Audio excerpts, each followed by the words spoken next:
Hey, welcome back to my channel. Today I am going to be doing a look inspired by Avon.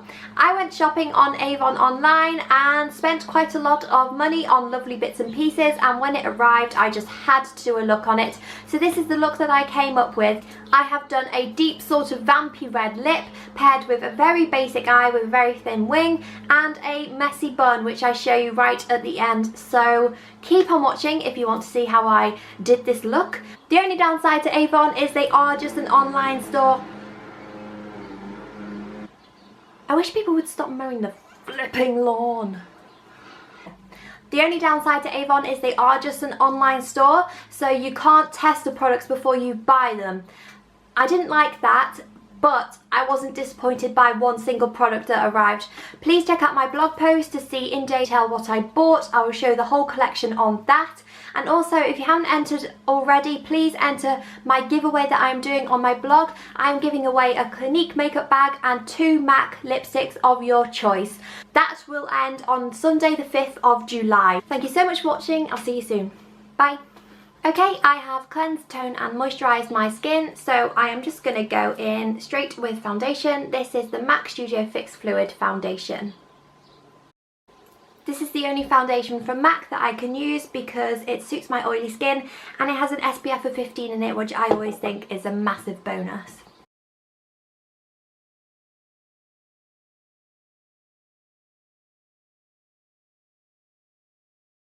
I'm just going to buff all of that out with my sculpting brush from Real Techniques. Doing this will just give you a very flawless look and it will make it so you have no obvious foundation lines, I guess. I'm then going to use my setting brush, also from Real Techniques, and I'm going to use my Rimmel Wake Me Up Concealer just in the places that I feel that I need it.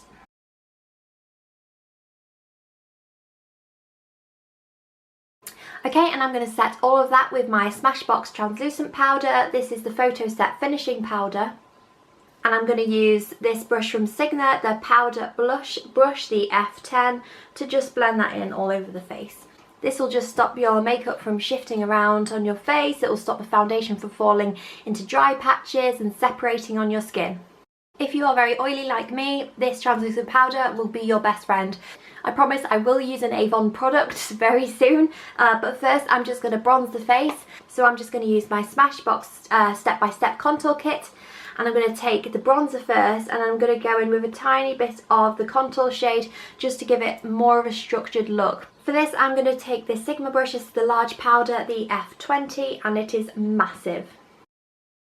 I reach for this step-by-step kit every day. I think it's well worth the money, to be honest. It's £35, so very high-end, but I've used it every day and I have not hit pan yet, so even suits my pale skin as well, which is very unusual. Okay, now I have finished bronzing. I'm just going to use the contour shade in this kit, this one here on the end, and I'm just going to sort of carve out my cheekbones and go into all the places that I bronze, but just very, very lightly. I'm going to go back in with this big brush from Sigma, the large powder F20, and just blend all of that out. No harsh lines. Okay, the first product from Avon that I'm going to use is this gorgeous blush. This one is in the shade Soft Plum. It's so pigmented. So for this I'm going to use the Sigma Powder Blush brush, again the F10, and I'm just going to dust this onto my cheeks.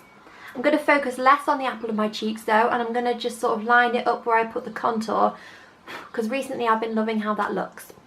You can just see that very natural sort of glow it gives. I just think they do such beautiful colours. And like I've said in my previous videos, I've not been that experimental with blush. But I'm trying to start. I'm trying to avoid the sort of hot to mid-tone pinks. If you haven't tried Avon before, I highly recommend that you do. Okay, now my face is done. I'm going to move straight on to eyes. I'm going to take this shadow from Makeup Geek. This is Peach Smoothie. It's just a gorgeous transition colour that I use to build up my eyeshadow very slowly. So I'm using the Taper Blending, the E40 from Sigma. Looks like that, it's just a big old fluffy brush, and I'm just going to dust this all over the lid. I don't apply any primer onto my eyes because I always count my foundation and concealer and powder as a good primer. They work fine. I think primers are a waste of money for the eyes, so that is what I do. Once that has all been blended out, I'm going to go in with another Makeup Geek eyeshadow. This is in Creme Brulee, and it's just a gorgeous mid-brown, slightly darker than the peach smoothie I just used, and I'm going to use the same brush to just do exactly the same thing, but focusing more on the outer corner of my eye this time. Doing all these small steps will really help to build your eyeshadow up slowly, so you don't get any harsh lines, and it will all come together in the end. I think looks like this are all about the lips, so I'm just doing a very basic brown smoky eye, nothing too overpowering or distracting. Okay, and then moving on to the next shade. This is also a shadow from Makeup Geek. This is in Cocoa Bear. It's just a very deep matte brown. I don't want this shade to look as pigmented as the others on my eyes because it is very dark, so I'm going to use a natural hair brush. This is from Sigma. It's the Blending E25. And it is dirty. I used this for a similar look the other day, and I think if it's using the same eyeshadows again, does it really matter? Probably not. For this, I'm just focusing in the outer corner of my eye, barely taking it in, but I am going to make sure it's all blended out. Once that shade is on, I'm going to go back with the first brush I used, the taper blending, and I'm just going to blend those all together to make it all seamless and to have no harsh lines, because that is not a great look. If you have any fallout at this point, you can just go back in with any concealer brush. I'm going to use the one that I used before. I'm just going to go along that line where I put the concealer on my eyes. This is a great tip as well if you want to just sharpen any eyeshadow line up, this will work. I've got no extra product on this brush. Okay, moving on to eyeliner, I'm just going to do a very simple wing. This is from Rimmel London, this eyeliner, it's a liquid liner. I'm awful at doing eyeliner on camera, so I'm sorry if it cuts me off. In fact, I'm going to move the camera down a bit, because I usually disappear off towards my mirror down here somewhere.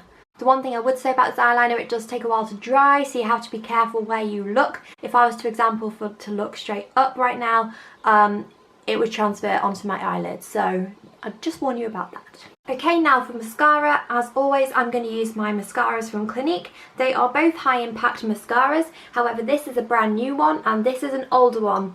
This applies the product too much onto my eyes, so I like to apply this first but then go in with the older one because it just separates the lashes and elongates them really nicely. I'm not going to apply any false lashes for this look. I am just going to apply mascara, but I am going to make my lashes uber long and put lots of coats on, so get a similar effect. Think of your eyelashes like your hair. The more volume you want in your hair, you always tease it from the roots. You want to do exactly the same with your eyelashes, so just wiggle the brush at the tips of your eyelashes and it will instantly elongate them. I think this look is so simple, but I absolutely love doing it. I think it's really easy to achieve what you want, and it looks very dramatic but in a sort of effortless way. I just really like it, and I always find myself going more towards this look than any other. Okay, and then I'm going to do a final coat in the newer mascara once again. The longer you wait between doing the coats, the more the mascara will elongate and lift your lashes. But do beware, if you wait too long it can become very clumpy. I always leave about 30 seconds between each eye, and that's perfect. Okay, that's mascara done. Now I am going to move on to eyeliner. This is my very old eyeliner, but it is the best one I have ever tried. I have tried Dior, MAC, Benefit, and quite a lot from High Street as well. This is from Bonjour, which is a super cheap drugstore or high street brand, and it just applies the product like no other eyeliner has done for me. It's so pigmented. I'm just going to apply this onto my lower waterline. I'm then going to go back in with my mascara and just coat my lower lashes in this. For once, I'm going to leave my lower lash line completely eyeshadow free. I'm just going to, as I did before, just put a bit of eyeliner on, and then I'm just going to go in with a little bit of mascara. This eyeliner on the waterline can make your eyes look instantly sort of closed, so this is a little trick to help open them up after you've put the eyeliner on. I'm going to separate them with the older mascara now. There will come a time when I throw this out, but I'm just not ready yet. If you have made any mistakes like I have under here, it's quite messy, I'm just going to wait for that to dry, and I'm going to go in with a little cotton ball Q-tip just to tidy that up. Okay, that is eyes done. I am just going to highlight the face with my Becca Cosmetics highlighter. This was a very recent purchase of mine and I have not put it down. To apply this, I'm going to take my Sigma tapered highlighter, the E35, just looks like a very small dome shaped brush, and I'm just going to apply this on my cheekbones. Okay, moving on to eyebrows. I am filming a eyebrow video after this. This is why my eyebrows are looking pretty awful. I have let them grow out and do all sorts of things for a few weeks now. I've not touched them because I'm preparing for that video, so that is dedication if any. For this I'm just using my Rimmel London eyebrow pencil in brunette. Okay, I'm just going to take a little bit of this eyeshadow from Makeup Geek. This is called Shimmer Shimmer. I'm just going to use this as my highlight. I'm going to use my little finger to apply this. It's beautiful. I can't get over how cheap these shadows are. It's like $5.99, which converts to about £3.50 UK price per eyeshadow. It's just a shame they are all the way in the US. Highlighting under the brows is just going to give them an instant lift, an elevated look, and it will make you look more youthful, which is not exactly what I am going for, but if that's what you're going for, that's a little trick. Okay, now the fun part, the lips. For my lips, I'm going to be using two Avon products. First, I'm going to use this gorgeous lip liner. It's a plum colour, and this is in the shade Deep Plum.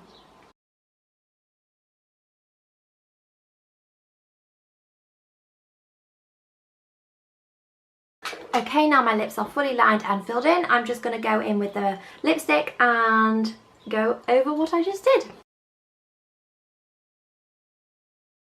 Okay, to finish, I'm going to use this lip gloss from Max Factor. This is just in a sort of orangey red colour, and I'm just going to put this all over the top. Doesn't say, Captivating Ruby. Okay, this is the finished makeup look. I'm just going to go in with my Avon Makeup Setting Spray to set the whole thing. This spray was half price. I think I got it for $3.99, and it is the most amazing makeup setting spray. Not only does it set your makeup, but it also makes your skin look really sort of dewy and glowy and just fresh and lovely at such a low price. So this is what I use.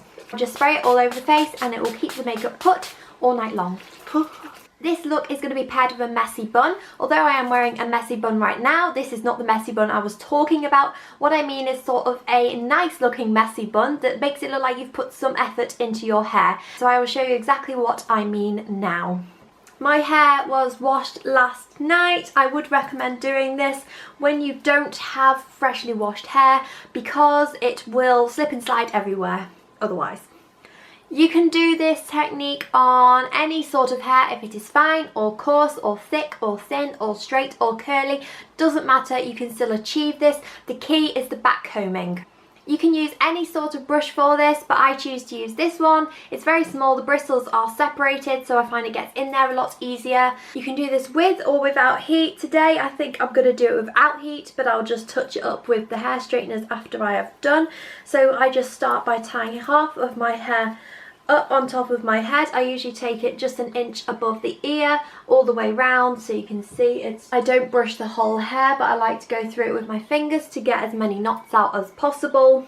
Okay, and I normally start by sectioning off the hair and just taking the brush under the hair and just literally back and forth like this, and you will start to see it bunching up at the roots. So basically what we are doing is just teasing the root there.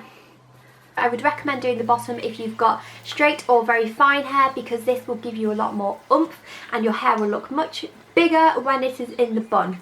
This doesn't have to be tidy because remember that you are putting it on a big bun on your head anyway. We are doing this purely to get more volume and texture.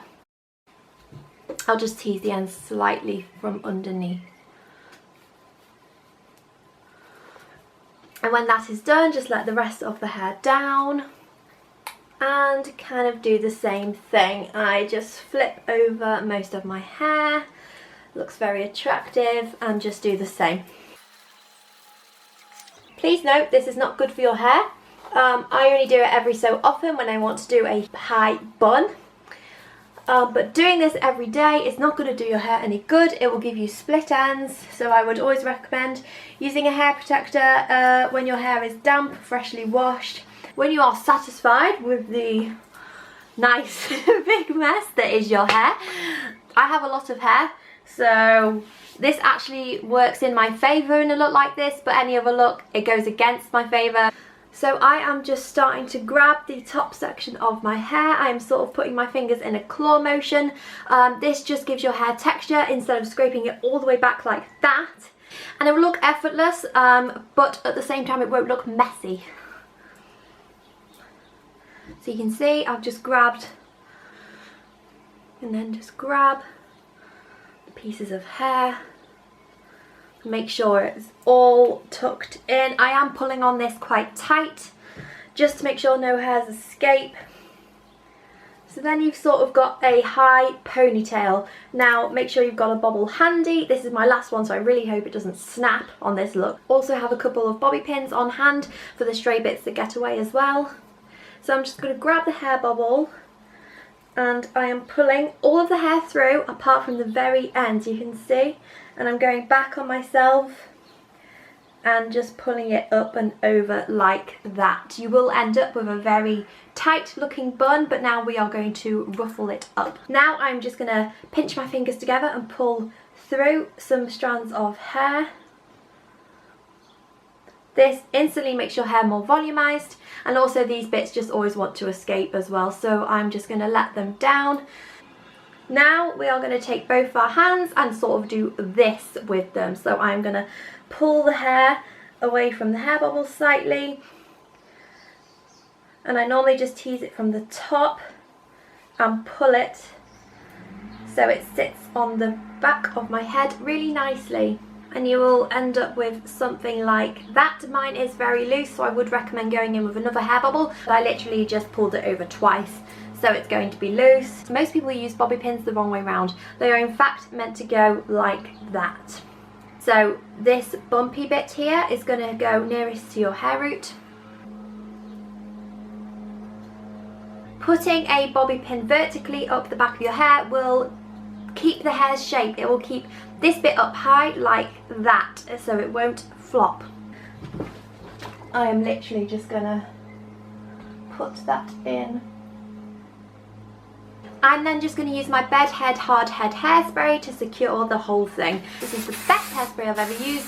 It holds like no other does. I used to set my eye makeup with this hairspray. Wouldn't recommend it, but if you don't have makeup setting spray, it does work. Just make sure your eyes are closed and you will probably cough. Can't be great for you. Okay, so that is the finished look. I really hope that you enjoyed this video. I'm sorry if it's so lengthy. I tend to go on a bit, all my videos are quite long, but anyway, I'll see you again in another video very soon. Bye.